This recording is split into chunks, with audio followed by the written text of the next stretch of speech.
Assalamualaikum warahmatullahi wabarakatuh. Alhamdulillahi rabbil alamin. Wassalatu wassalamu ala ashrafil mursalin Nabiyyina wa maulana Muhammadin wa ala alihi wa sahbihi ajma'in. Wa ashhadu an la ilaha illallah wahdahu la syarikalah. Wa ashhadu anna Muhammadan abduhu wa rasuluh sallallahu alaihi wa ala alihi wa sahbihi wa man tabi'al huda ila yaumiddin. Alhamdulillah, puji syukur kita haturkan kehadirat Allah.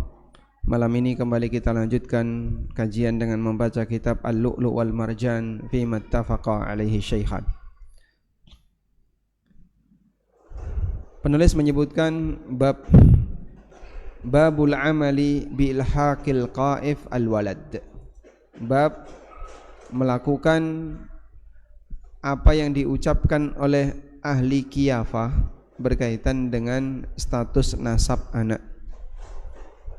Hadis Aisyah radhiyallahu anha, beliau bercerita, dakhala alayya Rasulullah sallallahu alaihi wasallam dzata yaumin. Rasulullah sallallahu alaihi wasallam pernah menemuiku pada satu hari tertentu, wa huwa masrurun, dalam posisi beliau bergembira. Faqala, lalu beliau mengatakan, ya Aisyah, alam tara anna mujazzazan al-mudliji dakhala fara'a Usamah wa Zaidan wa alaihima qatifatun qad ghattaya ru'usahuma wa badat aqdamuhuma faqala inna hadhil aqdama ba'duha min ba'd. Wahai Aisyah, tahu enggak kamu, tadi ada orang yang dia melihat Usamah dan Zaid. Usamah dan Zaid. Wa alaihima qatifah. Keduanya ditutupi selimut. Qad ghattaya ru'usahuma. Yang selimut itu menutupi kepala keduanya. Kepala Zaid dan kepala Usamah sama-sama tertutupi selimut. Wa badat aqdamuhuma, yang tampak cuman kakinya. Kakinya Usamah tampak, kakinya Zaid juga tampak. Faqala, maka si mudliji ini, al-mudliji ini mengatakan, inna hadhil aqdam ba'duha min ba'd. Kaki ini adalah keturunan kaki sebelahnya. Dia bisa lihat kalau ini adalah anak sama bapak. Ini yang disebut dengan ahli qiyafah. Namanya ilmu qiyafah.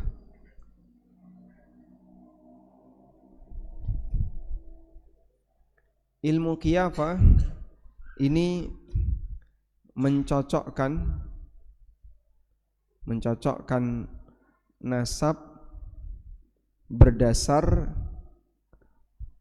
berdasarkan ciri fisik.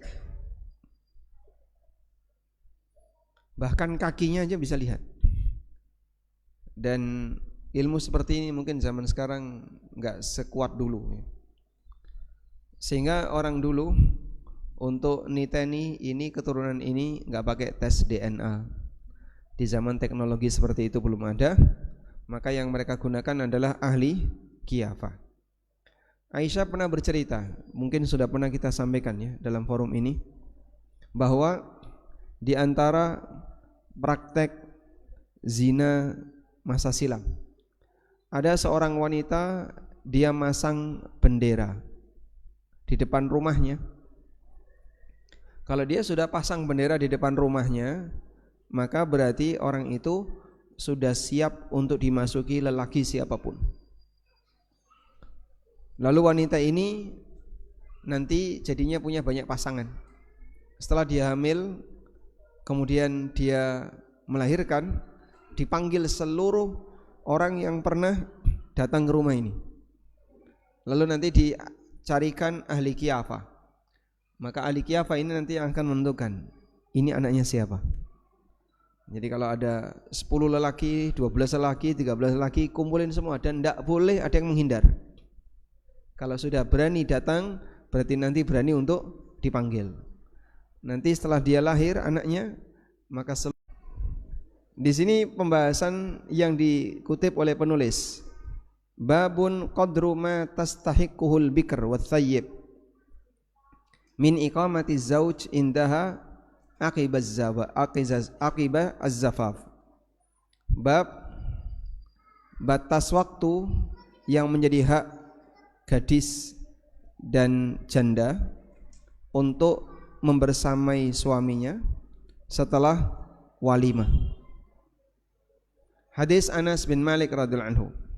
Qala, beliau mengatakan, minas sunnah, bagian dari sunnah, idza tazawwaja ar-rajulul bikra ala thayyib, apabila seseorang menikahi gadis dan dia sudah punya istri ala thayyib, dia sudah punya istri janda. Aqama indaha sab'an, maka dia membersamai gadis tadi selama 7 hari. Pengantin baru, maka suami ini ketika poligami dia membersamai istri barunya selama 7 hari. Wa qasama, setelah itu baru menggilir ke istri yang lain. Wa idza tazawwajat thayyiba 'alal bikri, dan kalau seseorang menikahi gadis, menikahi janda, wa idza tazawwajat thayyiba, kalau dia menikahi janda 'alal bikri, sementara dia punya istri yang lain, aqama indaha thalathan, maka dia tinggal bersama istri janda tadi selama 3 hari. Thumma qasama, setelah itu dia baru membagi jatah waktunya ke istri yang lain.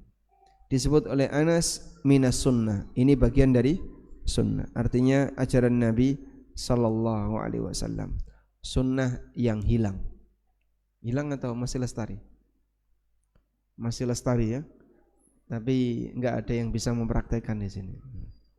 Tayyib. Dan seperti ini tidak masuk kategori tidak adil, karena sudah mendapatkan izin dari syariat. Maka definisi adil adalah yang sesuai aturan syariat. Sebab syariat hanya memerintahkan yang adil. Innallaha ya'muru bil adli wal ihsan. Sesungguhnya Allah memerintahkan yang adil. Baik. Dicatat Mas. Enggak usah dicatat ya. Karena cuman ada di catatan saja kan. Selanjutnya, bab tentang al-qismu bainaz zaujat, pembagian di antara istri. Wa bayanun anna sunnata an takuna likulli wahidatin lailatun ma'a yaumiha, dan penjelasan bahwa yang lebih sesuai sunnah, satu istri itu punya hak malam dan siangnya, berarti 24 jam. Hadis Aisyah radhiyallahu anha, qalat, beliau mengatakan, kuntu agharu 'alal lati wahabna anfusahunna li Rasulillahi sallallahu alaihi wasallam. Aku adalah orang yang cemburu terhadap orang yang menghibahkan dirinya untuk Rasulullah sallallahu alaihi wasallam. Wa aqulu atahabul mar'atu nafsaha, apakah wanita akan menghibahkan dirinya untuk Nabi sallallahu alaihi wasallam? Jadi istri atau pasangan Nabi sallallahu alaihi wasallam itu ada 3. Ada 3 ya. Yang pertama, istri dengan mahar. Yang kedua, istri tanpa mahar. Ini yang disebut dengan hibah dirinya. Dan ini dihalalkan oleh Allah Ta'ala untuk Nabi sallallahu alaihi wasallam, sebagaimana yang Allah Ta'ala firmankan dalam Al-Quran, wa mra'atan mu'minatan allat wahabat nafsaha lin nabi. wanita mukminah yang wahabat nafsaha lin nabi. Di surat Al-Ahzab ayat 50. Ya ayuhan nabiyyu inna ahlalna laka azwajaka allati ataita ujurahun wa ma malakat yaminuk. Wahai nabi, aku halalkan untukmu azwajak, pasangan-pasanganmu, allati ataita ujurahun, yang kamu berikan maharnya, wa ma malakat yaminuk, dan budak perempuan kamu, mimma afa Allahu alaika, dari apa yang Allah berikan kepadamu. Kemudian Allah menjelaskan siapa saja wanita yang boleh dinikahi Nabi sallallahu alaihi wasallam, wa banati ammik wa banati ammatika wa banati khalik wa banati khalatik, para sepupu-sepupumu, putri dari pamanmu, putri dari bibikmu, putri dari khal yang laki-laki dan khalah, allati hajarna ma'aka, yang berhijrah bersama kamu, wa imra'atan mu'minatan iwahabat nafsaha lin nabi, dan wanita mukminah yang menghibahkan dirinya untuk nabi. Nah, bedanya apa nikah dengan hibah? Di sini mahar dan tanpa mahar. Yang ketiga, budak perempuan. Inilah para wanita yang menjadi pendamping Nabi sallallahu alaihi wasallam. Baik. Dan ini kata Allah Subhanahu wa taala, in aradan nabiyyu ayyastankihaha khalisatan laka min dunil mu'minin. Jika Nabi punya minat untuk menikahinya, khalisatan laka, khusus bagimu. Bagi siapa? Nabi Muhammad sallallahu alaihi wasallam. Min dunil mu'minin, dan tidak berlaku bagi orang yang beriman. Maka pernikahan tanpa mahar hukumnya batal. Sehingga berkaitan dengan mahar dalam pernikahan, boleh tidak disebutkan saat akad nikah, boleh tidak dihadirkan saat akad nikah, boleh diutang saat akad nikah. Misalnya seorang lelaki mengatakan, aku terima nikahnya fulana bintu fulan dengan mahar 20 juta dibayar cicil. Boleh ya. Ya meskipun nanti geger satu. Wah, gimana mahar dicicil? Boleh enggak? Boleh, karena mahar itu boleh diutang. Yang tidak boleh adalah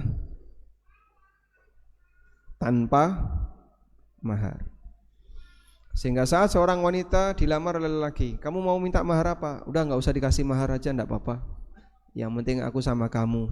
Nah, enggak boleh. Karena kalau dia tanpa mahar jadinya hibah, dan ini hanya khusus untuk Nabi sallallahu alaihi wasallam. Aisyah radhiyallahu anha mengatakan, atahabul mar'atu nafsaha, kok bisa wanita itu menghibahkan dirinya?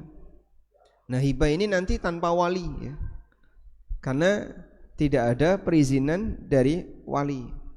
Maka Nabi sallallahu alaihi wasallam boleh memiliki istri, wanita datang, ya Rasulullah, aku hibahkan diriku untuk Anda.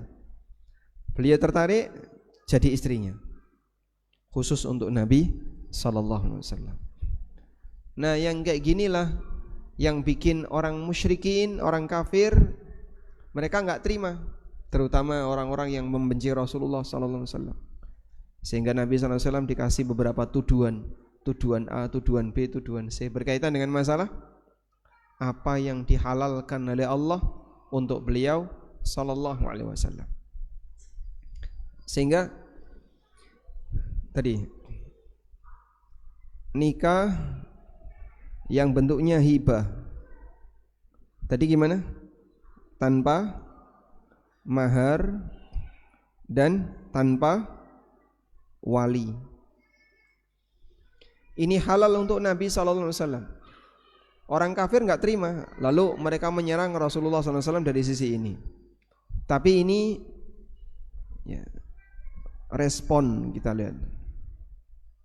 Respon non-muslim. Respon non-muslim. Pertama, untuk pernikahan Nabi, nikahnya Nabi sallallahu alaihi wasallam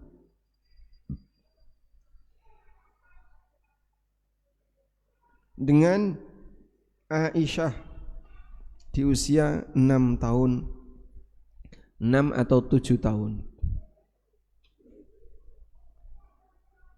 Nabi SAW menikah dengan Aisyah di usia 6 atau 7 tahun, anggaplah 7 tahun. Hadisnya sahih, riwayat Bukhari, dan itu cerita Aisyah. Artinya itu realita yang diceritakan oleh pelaku kejadian. Sehingga kalau ada orang yang menolak seperti ini, ya dia menolak realita yang sudah diceritakan oleh pelaku kejadian. Ketika Nabi SAW menikahi Aisyah, secara budaya dulu itu normal. Usia beliau 50 tahun, istrinya 7 tahun. Selisih berapa itu? 40 sekian tahun. Dulu itu biasa, normal. Karena itu tidak ada satupun ayat maupun keterangan dalam yang disampaikan oleh ahli sejarah bahwa orang musyrik menyudutkan Nabi SAW dari sisi ini. Padahal mereka menuduh Nabi SAW gila, tukang sihir, orang apalah, orang yang kesurupan jin. Terus apa lagi? Penyair. Dengan aneka tuduhan yang lain. Sebuah realita yang itu diketahui oleh semua orang bahwa Nabi SAW menikah dengan wanita di usia 7 tahun, padahal usia beliau 50 tahun, tapi enggak ada satupun orang musyrik yang berkomentar. Menunjukkan apa? Peristiwa ini normal di masa itu. Artinya di zaman Nabi SAW, di masa silam, menikahi anak kecil itu bukan pelanggaran hak anak-anak. Kalau zaman sekarang kriminal. Ya Pak, melanggar pasal berapa Pak? Ada. Usia minimal wanita yang boleh dinikahi 15 tahun. 19 tahun. Berarti kalau nikah sebelum 19 tahun kriminal. Pakai izin nikah. 7 tahun boleh enggak pakai izin nikah? Belum boleh. Beliau dosen hukum. Jadi kalau dulu ini biasa, dan budaya ini tidak hanya terjadi di masyarakat Arab, termasuk juga terjadi di masyarakat-masyarakat yang lain. Maka kalau sekarang ada non-muslim yang memperkarakan, ya itu karena budaya kita beda dengan budaya masa silam. Yang kedua,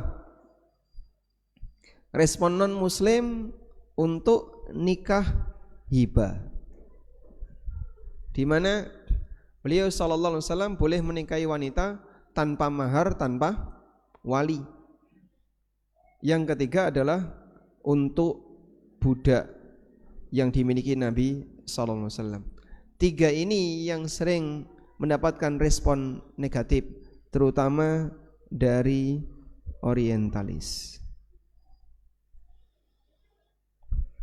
Dan mereka kadang mengucapkan kalimat-kalimat jahat kepada Rasulullah SAW, seperti menyebut Nabi SAW pedofil.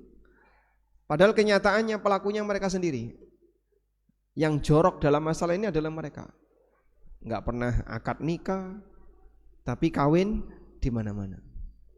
Sehingga di sana banyak sekali ya keturunan yang sejatinya itu terlahir di luar akad nikah. Tidak ada negara yang lebih menjijikkan dalam masalah dalam masalah pelanggaran seksual melebihi negara-negara kafir. Kalau nggak salah Pak Jamaluddin Ancok ya, dosen psikologi UGM, beliau pernah membuat penelitian tentang pemerkosaan yang terjadi di Amerika. Itu terjadi setiap menit sekali. Jadi sedaratan Amerika itu pemerkosaan terjadi setiap 6 menit sekali. 6 menit sekali itu kayak apa, Pak? Jadi di banyak titik di sini pemerkosaan. 6 menit berikutnya ada lagi. Itu baru pemerkosaan, belum zina. Kalau zina kan tidak terlapor. Pemerkosaan yang terlapor seperti itu. Di negara yang kebebasan seksualnya diumbar, masih banyak terjadi pemerkosaan. Kalau di Indonesia, Pak, ada yang pernah mendata katanya 6 jam sekali, Pak. Jadi 6 menit sama 6 jam ya. Masih cukup jauh ya. Cukup jauh itu sudah mengkhawatirkan. Tapi wallahu alam apakah hasil survei itu bisa terbukti atau tidak, wallahu alam. Falamma anzalallahu ta'ala turji man tasha'u minhunna wa tu'wi ilaika man tasha'. Engkau bisa turji, punya keinginan terhadap apa yang kau inginkan, minhunna, di antara mereka, wa tu'wi ilaika man tasha', dan mereka bisa berlindung kepadamu, artinya menjadi istrimu, man tasha'u, siapa saja yang kau kehendaki. Wa man ibtaghaita mimman azalta fala junaha 'alaika, dan apapun yang kau inginkan untuk kau lepas, kau ceraikan, fala junaha 'alaika, tidak ada dosa bagimu. Begitu turun ayat ini, yaitu surat Al-Ahzab ayat 50 tadi ya. Kata Aisyah radhiyallahu anha, ma ura rabbaka illa yusari'u fi hawaka. Ma ura rabbaka illa yusari'u fi hawaka. Di sini ada enggak keterangan?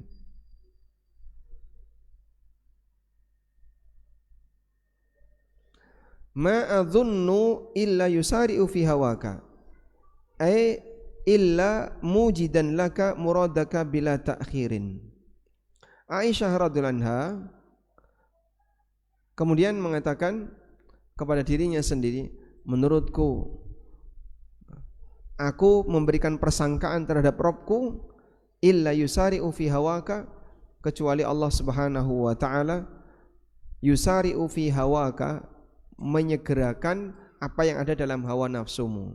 Di sini dimaksudkan adalah illa mujidan laka, kecuali Allah Subhanahu wa taala langsung memberikan koreksi kepadamu, bila takhirin, tanpa ditunda. Jadi sampai kerentek batin dikoreksi pakai ayat. Kau punya komentar kayak gini kan, lalu Allah Subhanahu wa taala turunkan ayat tertentu. Baik. Dan dalam rumah tangga Rasulullah sallallahu alaihi wasallam, Allah Subhanahu wa taala berikan hak khusus kepada beliau.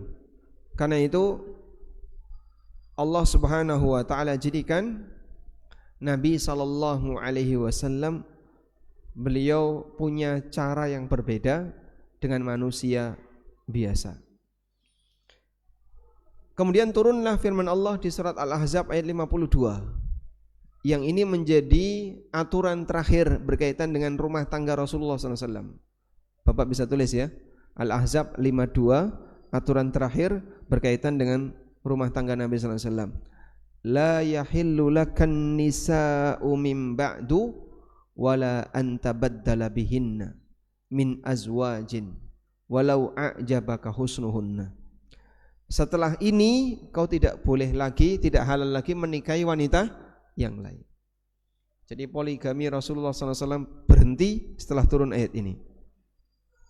Tidak halal bagimu untuk menikahi wanita min ba'du setelah itu, wala antabaddala bihin, dan tidak boleh mengganti istri yang sudah ada, min azwajin, di antara istrimu, walau a'jabaka husnuhun, meskipun kecantikannya menyenangkan kamu, illa ma malakat yaminuk, kecuali budak yang kau miliki.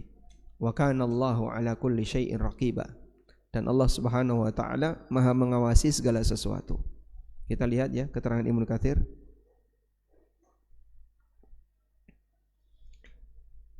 Ibnu Katsir mengatakan, wa qala akharun, sebagian ulama mengatakan, La yahillu lakan nisa'u min ba'du, tidak halal bagimu untuk menikahi wanita setelah itu. Min ba'di ma dzakarna laka min sifatin nisa' allati ahlalna laka min nisa'ik. Setelah kami sebutkan sifat-sifat wanita yang kami halalkan untukmu di antara istrimu, yang telah engkau berikan maharnya, atau para budakmu dan para wanita yang menghibahkan dirinya. Fala yahillu min asnafin nisa ma siwa dzalik, maka tidak halal adanya wanita yang lain selain sifat itu. Dan ada yang mengatakan la yahillu lakan nisa, tidak halal bagimu adalah mim ba'di ma samma laka, setelah yang Allah sebutkan untukmu, la muslimatan wala yahudiyah, baik dia muslimah, yahudiyah, nasraniyah maupun wanita kafirah. Jadi Rasulullah sallallahu alaihi wasallam dilarang untuk menikahi wanita setelah titik tertentu. Wallahu alam. Selanjutnya, babun jawazu hibatiha nawwabatha lidarratiha. Bab bolehnya seorang wanita menghibahkan naubatiha lidarratiha, waktunya untuk madunya. Hadis Ibnu Abbas radhiyallahu anhu dari Atha bin Abi Rabah, qala, beliau mengatakan, hadarna ma'a Ibni Abbasin jinazata Maimunah. Kami bersama Ibnu Abbas pernah menghadiri jenazah Maimunah Bisarif, di daerah Sarif. Sarif ini berarti di Mekah. Faqala Ibnu Abbas, lalu Ibnu Abbas mengatakan, hadhihi zaujatun Nabi sallallahu alaihi wasallam. Ini adalah istrinya Nabi sallallahu alaihi wasallam. Fa idza rafa'tum na'shaha fala tuza'zi'uha wala tuzalziluha warfuqu fa innahu kana 'indan Nabi sallallahu alaihi wasallam tis'un kana yaqsimu li thamanin wala yaqsimu li wahidah. Ini adalah istri Nabi sallallahu alaihi wasallam. Fa idza rafa'tum na'shaha, kalau kamu mengangkat na'shaha. Na'shaha maknanya adalah sariraha allati wudi'at alaihi wa hiya maitah, tempat yang digunakan untuk menyemayamkan jenazah. Namanya apa? Na'shun. Bahasa kita apa, Pak? Tandu. Kalau kamu mengangkat tandunya, fala tuza'zi'uha, maka jangan digoyang-goyangkan. Wala tuzalziluha, dan jangan digetar-getarkan. Warfuqu, bersikaplah yang lembut ketika menangani jenazah Maimunah. Fa innahu kana 'indan Nabi sallallahu alaihi wasallam tis'un. Karena ketika itu Nabi sallallahu alaihi wasallam punya 9 istri, kana yaksimu li thamanin, tapi beliau menggilir harinya untuk 8 istri. Wala yaksimu li wahidah, dan beliau tidak beri satu istri. Ini siapa? Siapa? Saudah bintu Zam'ah. Namun dari keterangan yang disampaikan oleh Ibnu Abbas mengesankan bahwasanya satu istri ini adalah Maimunah. Kasihan Maimunah dulu. Dan yang lebih tepat, yang tidak mendapatkan jatah itu adalah Saudah, karena beliau hibahkan jatahnya untuk siapa? Aisyah radhiyallahu anha. Coba kita lihat di sini. 9 istri Rasulullah SAW. Saudah bintu Zam'ah, Aisyah radhiyallahu anha, Hafsah radhiyallahu anha, Ummu Salamah. Siapa nama aslinya? Hindun bintu Abi Umayyah, Zainab bintu Jahsh, Ummu Habibah bintu Abi Sufyan, Juwairiyah, Safiyah, Maimunah. Wala yuqsamu li wahidah, ada satu yang enggak dikasih jatah. Wala yuqsimu li wahidah, satu yang enggak dikasih jatah, yaitu Saudah, karena beliau menghibahkan malamnya untuk Aisyah radhiyallahu anha. Wallahu alam. Walhamdulillahirabbil alamin. Baik, kita akan dengarkan azan Isya terlebih dahulu, baru nanti setelah itu kita baca hadis selanjutnya. Wassallallahu ala nabiyyina Muhammadin wa ala alihi wa sahbihi wasallam.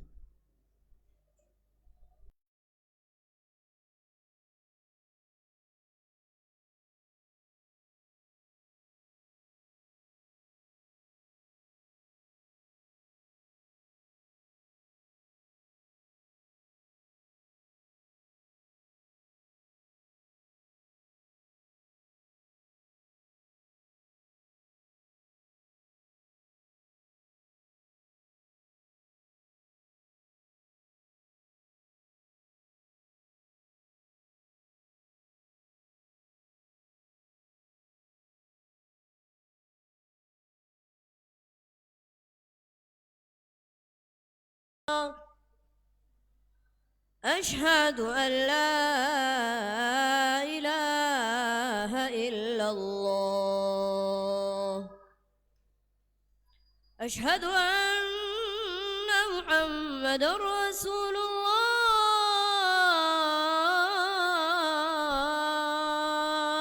الله أشهد أن محمد رسول الله حي على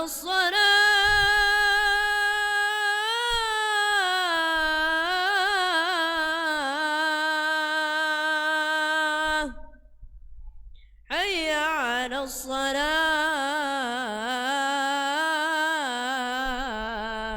الصلاة حي على الفلاح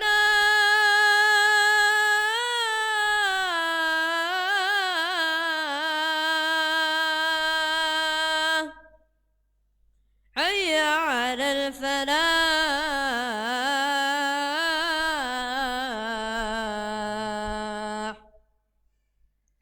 الله أكبر الله أكبر لا إله إلا الله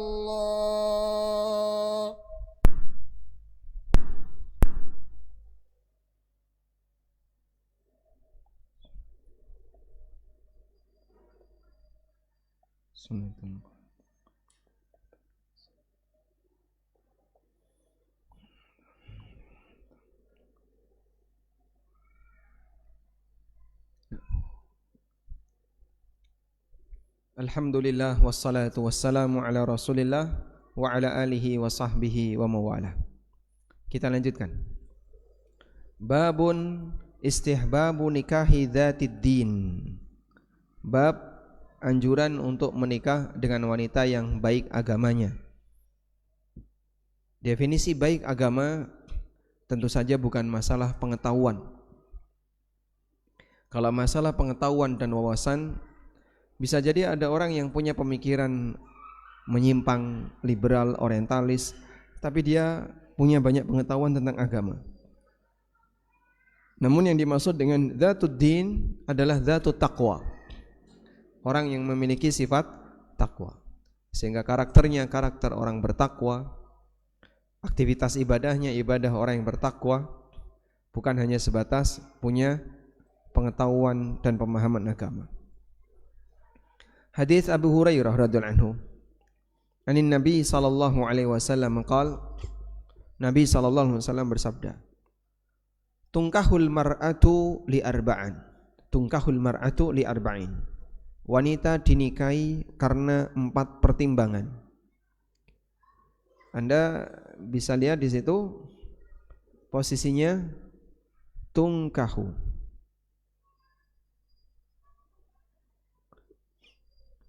Dinikahi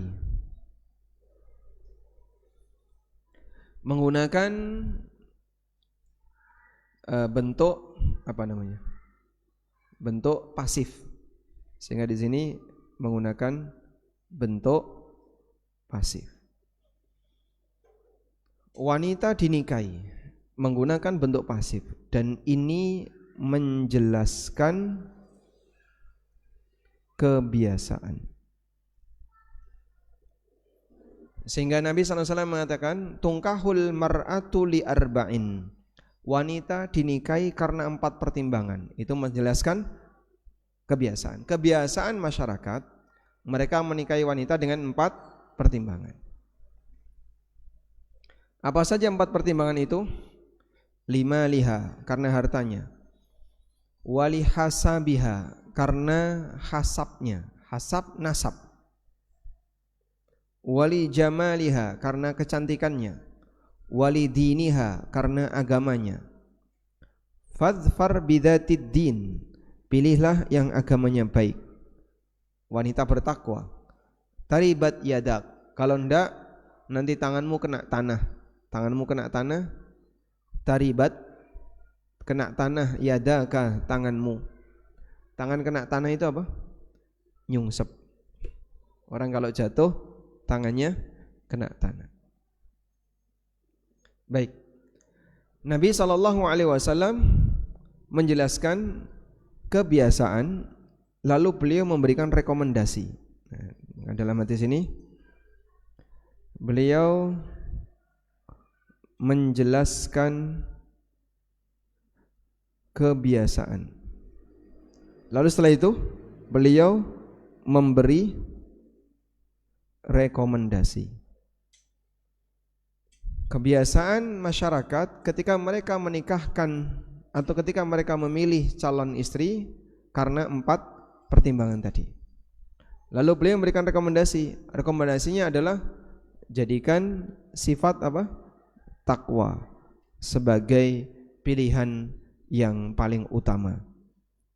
Sehingga takwa jadi pertimbangan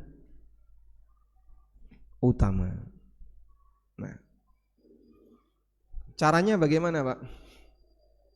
Biasanya orang kalau milih cuman 1 sifat atau kalau bisa banyak sifat? Banyak sifat. Misalnya ya, ada seorang jomblo, kalau bisa istri yang nanti saya lamar adalah kaya, nasabnya bagus, cantik, bertakwa. Masya Allah. Cari istri yang kaya, nasabnya bagus, cantik, bertakwa. Enggak ada nafasnya. Ora ono, ora nemu. Siapa kamu, ngaca ya? Nah, misalnya orang milihnya seperti ini. Terus caranya gimana, Pak? Pertama adalah lihat dulu prioritasnya. Mas, jangan diganggu, Mas. Dia sedang fokus mendengarkan. Kru yang jomblo jangan diganggu, ini lagi fokus dengerin ya. Jadi metode yang benar gimana? Pilih sesuai selera kriteria. 4 ini agama, kaya, cantik, kemudian nasab. Selera kamu yang mana? Misalnya dia milih, saya sih pilih yang kaya. Kurang cantik nggak apa-apa, yang penting kaya, karena dia pengangguran misalnya. Gandol sing wedok.